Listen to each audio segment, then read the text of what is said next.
15 September জেলা শাসক দপ্তর অভিযান ঘিরে সাংবাদিক বৈঠকে বাম ছাত্র যুব সংগঠনগুলি আন্দোলনের রণকৌশল ঠিক করতে আজ বামপন্থী ছাত্র ও যুব সংগঠনের পক্ষ থেকে একটি সাংবাদিক বৈঠকের আয়োজন করা হয়। সংগঠনের নেতৃত্ব জানিয়েছেন আগামী 15 সেপ্টেম্বর জেলার বিভিন্ন দাবি দাওয়া নিয়ে তারা জেলা শাসক দপ্তর অভিযান করবেন।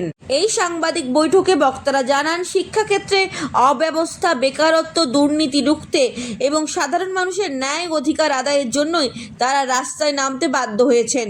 সংগঠনের অভিযোগ, দীর্ঘদিন ধরে সরকারি প্রশাসন ছাত্র যুব সমাজের সমস্যা উপেক্ষা করে চলেছে। নেতৃত্বের বক্তব্য, দাবি না মানা হলে আগামী দিনে আরও বৃহত্তর আন্দোলনে নামবেন তারা।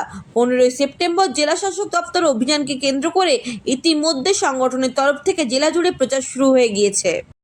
15 সেপ্টেম্বর কেন ডিওয়াইএফআই, এসএফআই সহ বাম ছাত্র যুব দলসমূহ ডিএম অফিস অভিযানের ডাক দিয়ে সমস্ত ছাত্র যুবর কাছে আমাদের আবেদন থাকবে যে আগামী ভবিষ্যতের জন্য সুরক্ষিত করবার জন্য সমাজে যে লুম্পেনাইজেশন তৈরি করা হচ্ছে বর্তমান সরকার এবং কেন্দ্র সরকার মিলে, বেকারত্বের ছেলেমেয়েদের যেভাবে লুম্পেনে পরিণত করার কাজ করছে, তার বিরুদ্ধে একটা সংঘবদ্ধ লড়াই ডিওয়াইএফআই, এসএফআই সহ আমরা বাম ছাত্র যুব যারা আছি একত্রিতভাবে আগামী 15 সেপ্টেম্বর ডিএম অফিস অভিযানে যাচ্ছি।